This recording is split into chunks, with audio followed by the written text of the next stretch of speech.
Your authentic self isn't something that you need to find. It's something that you need to remember. Everyone is born authentic. When you were born, you didn't have any conditions. You didn't have any labels placed upon you. You didn't have any experiences yet. You were basically a blank slate.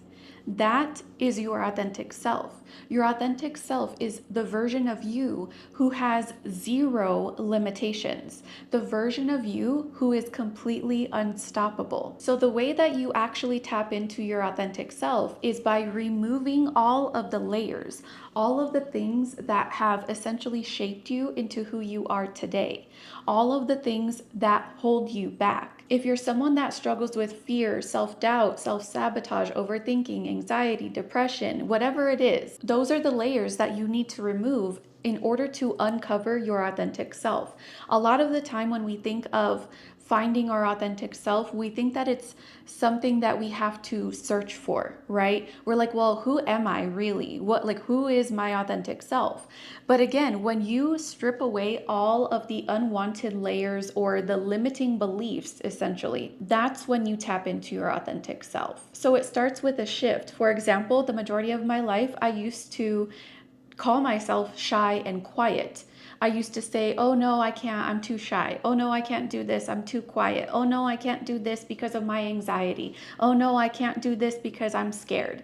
I used to hold myself back from a lot of things for years and years because those were the layers that were stacked on top of my authenticity. That was who I identified as. Now, see, the thing about identity is that you can shift your identity at any point in time. And when you're able to shift your identity, you're then also going to lead yourself or carry yourself in accordance with that new identity or that new version of yourself. Because your identity is always going to lead your behavior, it's going to lead your reactions and your responses to things in your life. For example, if you're wanting to see changes in your life, if you're wanting to call something into your life, whether it be money, whether it's something in regards to your career, something in regards to love, you want to get rid of overthinking, you want to get rid of anxiety, you want to stop being a couch potato, you want a new morning routine, whatever it is, you can't get to where you want to be if you're stuck in an identity that does not match that. If you're still stuck in an identity saying, I can't because I'm too scared, I can't because I feel anxious, I can't because XYZ. When you're leading yourself with that identity, your behavior reflects that. And how does it reflect that? When I would constantly tell myself, oh no, I'm not good at public speaking, for example, because I am too shy.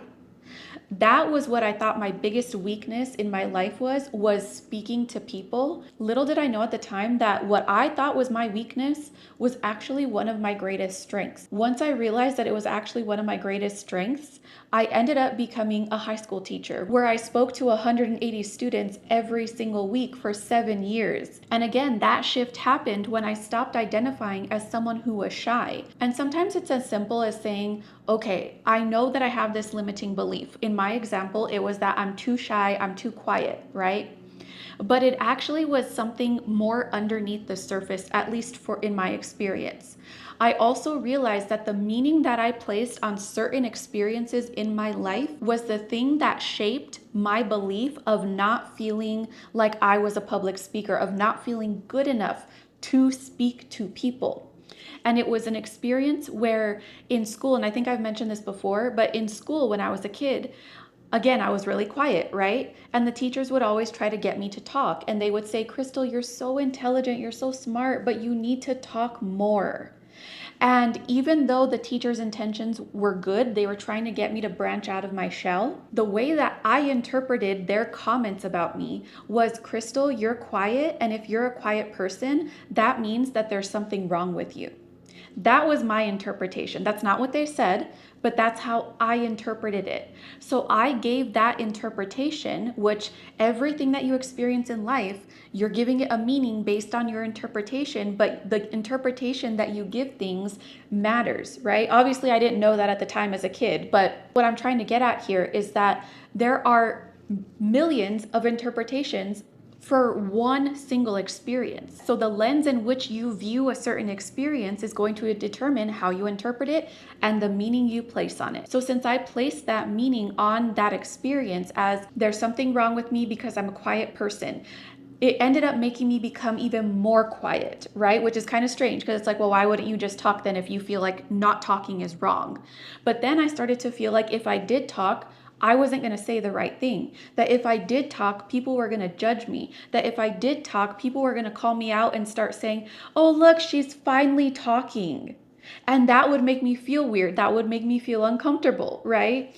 So I just continued to stay in my shell. But I carried that with me throughout my life. I carried that, oh no, I'm quiet, I'm shy, I can't speak in front of people. So I had to understand that that was just one of many interpretations and one of many meanings that I placed on that one experience that led me to having that limited belief. When I was able to understand that finally, that's when I was able to overcome my doubtfulness with myself of not feeling good enough to speak in front of people. In fact, I remember distinctly when this started to shift for me. It was before I actually became a teacher. It was when I was working in an elementary school in the front office as a receptionist, and there was no one around to make the morning announcements. And my principal asked me, Crystal, he texted me or called me or something. He was like, can you please make this announcement? And I was like, no, what do you mean? I'm not going to make that announcement. And he was like, please just make this announcement. It's important. I think they're mowing outside. Let's see if I can move somewhere where it's not as loud.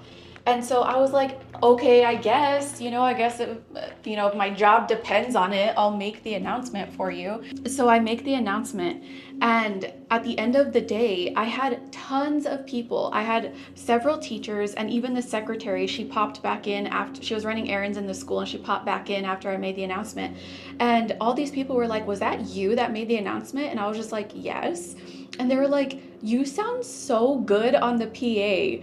And one of them was even like, you should narrate books. And I kid you not, I get that comment so often. Like, even to this day, people are like, do you happen to narrate audiobooks? And I'm just like, no. Now, even saying that to myself, I'm like, wait, should I start narrating audiobooks? But see, that was my little open door moment that allowed me to see that I was actually really good at speaking to people. That even if I am sometimes a quiet person, it doesn't mean that I can't speak to people. It doesn't mean that I'm not good at speaking to people. So when I dropped that narrative about myself, that was when I was able to tap into that specific portion of my authenticity. That was when I was able to freely speak in front of groups of people without feeling like I was going to say something wrong or without feeling like people were going to judge me. Now, I don't want to get this confused because there are times, right? I'm not saying that everything's perfect now.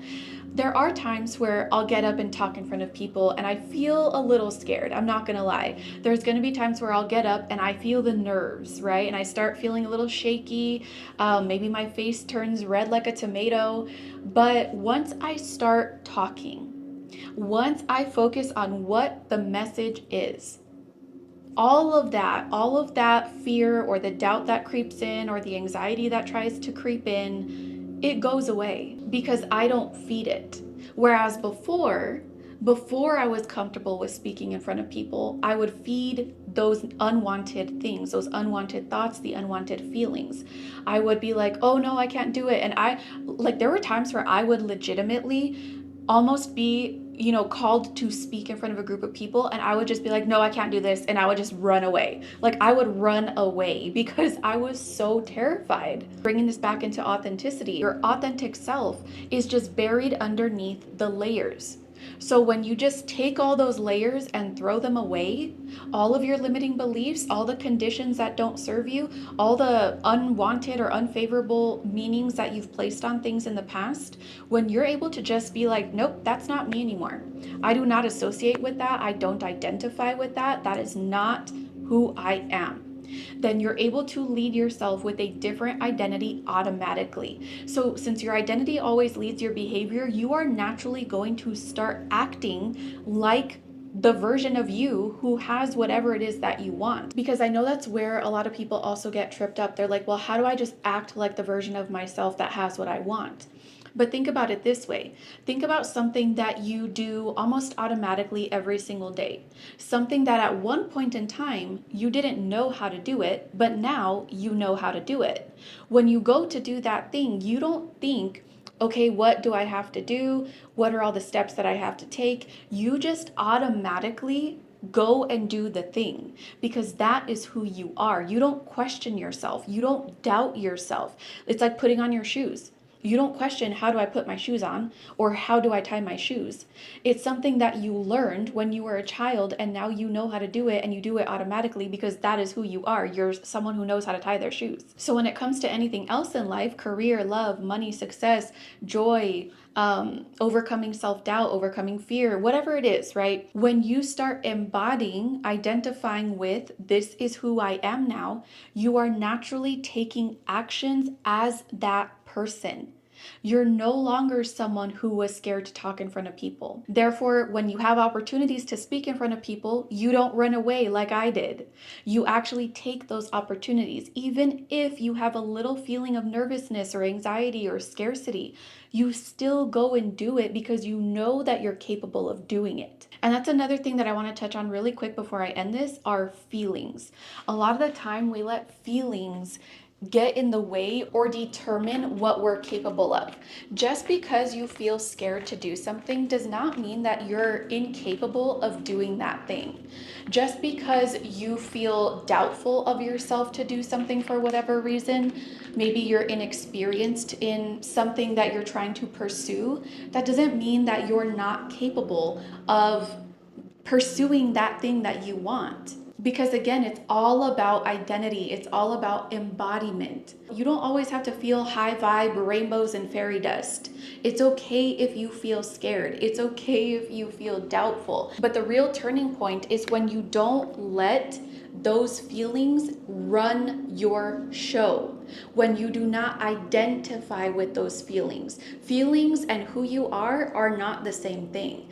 The feelings can be there, like feeling scared or anxious, but that doesn't mean that it's who you are. If you know yourself to be someone who is confident, who gets up and talks in front of people, for example, then no amount of scarcity is going to prevent you from talking to people. So again, tapping into your authentic self is not about finding something. It's about uncovering what has always been a part of you your entire life.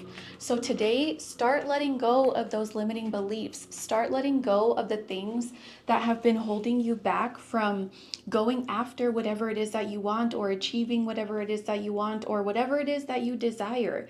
Let those limitations go because those are not you. Start telling yourself a different story. And as you start changing your internal dialogue every single day, you're going to start noticing changes in your life that match the new story that you're telling yourself. So let me know in the comments, what is one thing that you are ready to let go of in order to start tapping into your authentic self? I love you so much. I'll see you next time.